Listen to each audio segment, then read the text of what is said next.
Om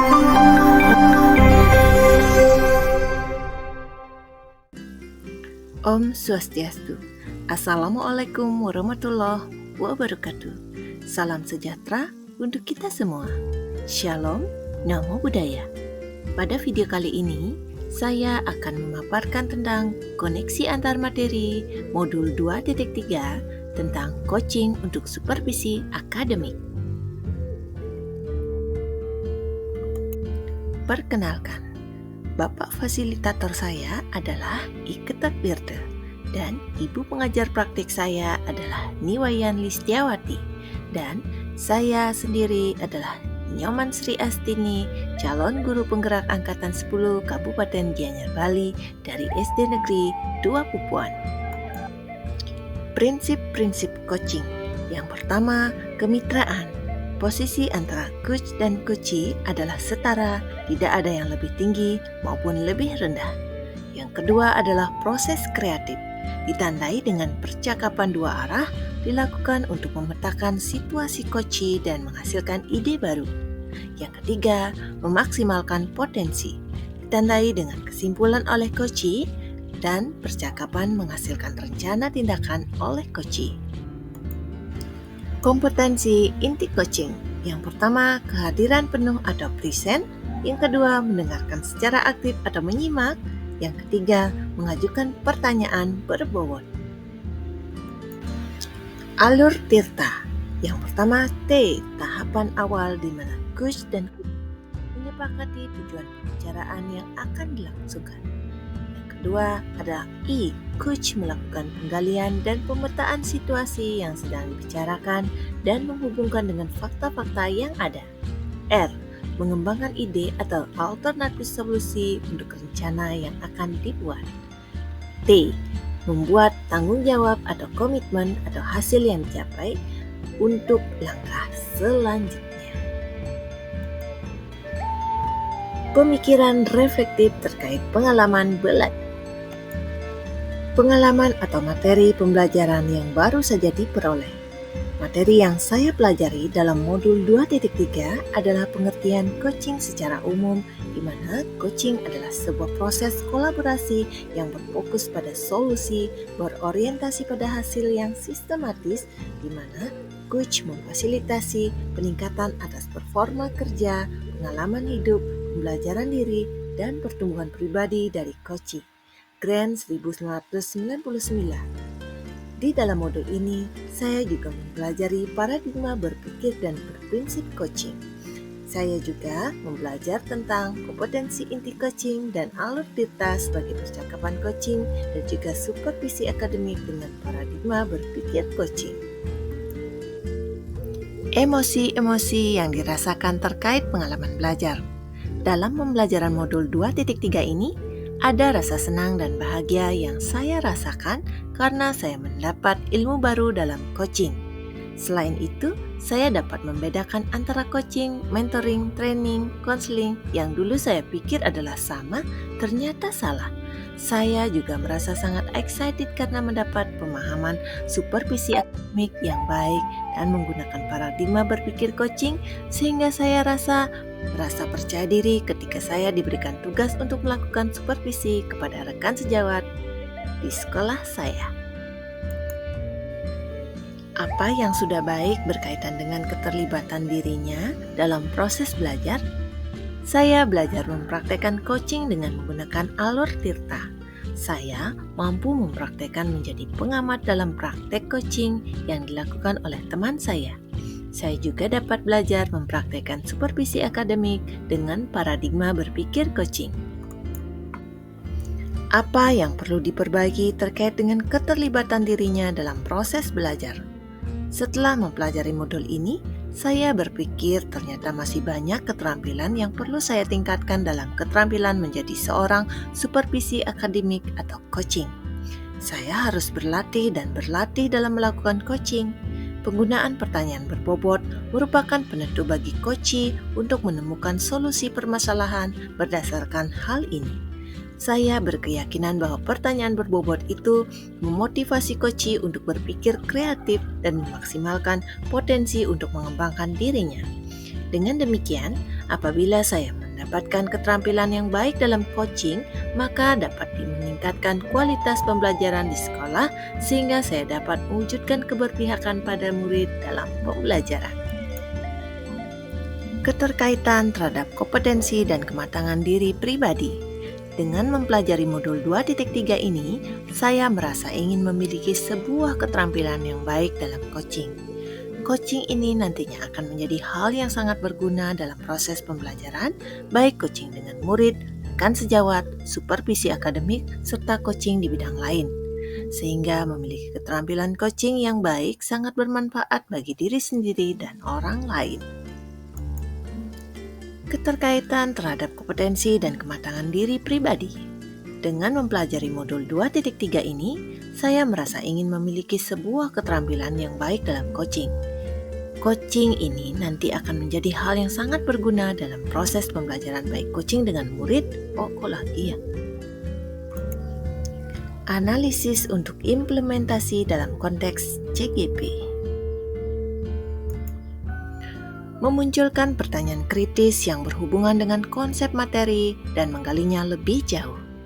Pertanyaan mendasar setelah mempelajari dan mempraktekkan coaching berkolerasi dengan kemampuan yang saya miliki, atau mungkin rekan guru melakukan coaching tanpa melibatkan rasa secara harafiah, namun lebih kepada rasa sebagai konsep teknis dalam coaching. Pertanyaan ini mengacu pada individu yang cenderung menggunakan rasa dalam arti sesungguhnya ketimbang rasa sebagai bentuk teknik mengajukan pertanyaan yang berbobot. Mengolah materi yang dipelajari dengan pemikiran pribadi sehingga tergali wawasan insight atau baru. Kebermaknaan yang diperoleh dalam proses interaksi dengan CGP dalam menanggapi pemahaman bersama dengan mengajarkan kepada saya untuk benar-benar memperhatikan pertanyaan yang diajukan, khususnya dalam percakapan berbasis coaching terkait permasalahan mereka.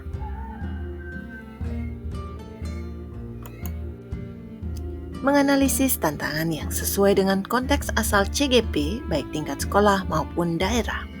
Tantangan yang dihadapi yaitu kurangnya pemahaman terkait manfaat coaching dalam supervisi akademik sehingga ada rasa kurang ketertarikan dalam melakukannya. Terdapat rekan guru merasa tidak perlu melakukan pengembangan kompetensi karena merasa sudah dilakukan dari dulu sudah baik dan tidak perlu lagi adanya peningkatan dan pengembangan. Memunculkan alternatif solusi terhadap tantangan yang diidentifikasi. Alternatif solusi dari tantangan yang didapati yaitu memberikan pemahaman terkait coaching dan supervisi akademik baik dalam kegiatan khusus maupun dalam percakapan sehari-hari dengan rekan guru lainnya. Menawarkan untuk melakukan praktik coaching sehingga dapat berefleksi sendiri apa perlu ada peningkatan kompetensi atau tidak. Membuat keterhubungan. Refleksi yang memunculkan koneksi dari pembelajarannya dengan poin-poin berikut. Pengalaman masa lalu, penerapan di masa mendatang, konsep atau praktik baik yang dilakukan dari modul lain dan telah dipelajari, informasi yang dapat dari orang atau sumber lain di luar bahan belajar PGP. Membuat keterhubungan. Pembelajaran pada modul 2.3 berkaitan dengan modul 2.1 dan modul 2.2. Ketiga modul ini mempunyai tujuan yang sama, yakni melakukan dan mewujudkan pembelajaran yang berpihak pada murid. Hal ini dapat dijelaskan pada modul pembelajaran berdiferensiasi, yaitu pendidikan melaksanakan pembelajaran dengan tujuan mengakomodir kebutuhan belajar murid agar murid dapat mencapai kesuksesan pembelajaran, sehingga murid merasa senang dan termotivasi untuk mengikuti pembelajaran. Membuat keterhubungan. Dalam hal ini, pendidik harus melakukan identifikasi kebutuhan belajar siswa melalui kesiapan belajar siswa, minat, dan profil belajar siswa agar pembelajaran yang dilaksanakan benar-benar mengakomodir kebutuhan belajar siswa.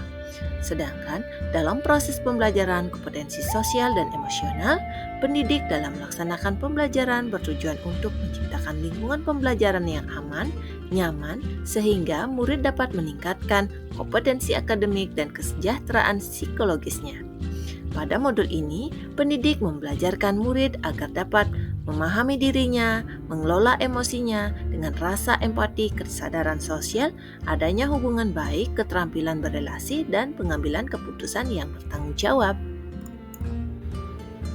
Membuat keterhubungan. Kesuksesan pembelajaran ini tidak lepas dari seorang pendidik dalam menyiapkan dan merencanakan bahan pembelajaran. Setelah itu, pendidik melaksanakan pembelajaran di kelas agar pelaksanaan pembelajaran di kelas terarah dan tercapai tujuannya.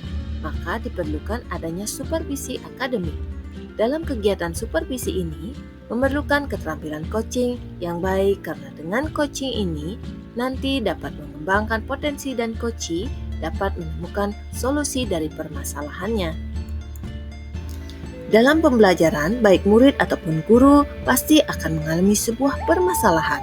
Nah, permasalahan ini dapat diselesaikan dengan melakukan kegiatan coaching. Tapi perlu diingat, dalam melakukan coaching ini, kita harus menggunakan paradigma berpikir coaching dan prinsip coaching agar tujuan melakukan coaching ini berhasil dengan baik. Kegiatan coaching ini juga bertujuan untuk mewujudkan pelaksanaan pembelajaran yang berpihak pada murid.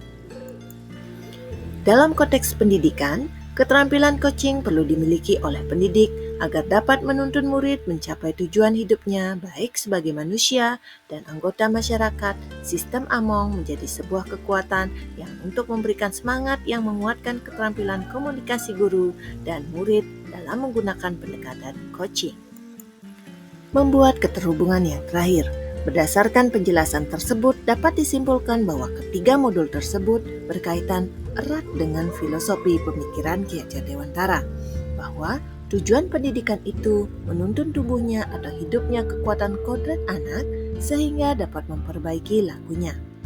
Pendidikan dilaksanakan pada anak sesuai dengan kodrat alam dan kodrat zaman. Dalam hal ini, pendidik harus mampu menyelaraskan dan pemenuhan kebutuhan belajar murid. Nah, pembelajaran yang sesuai dengan filosofi pemikiran Ki Hajar Dewantara adalah pembelajaran berdiferensiasi dan pembelajaran dengan kompetensi sosial emosional.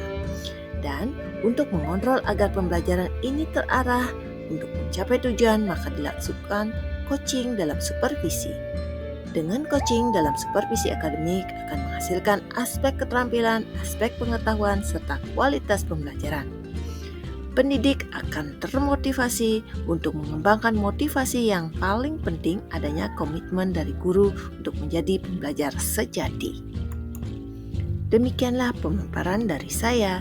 Sekian dan terima kasih. Salam Guru Penggerak.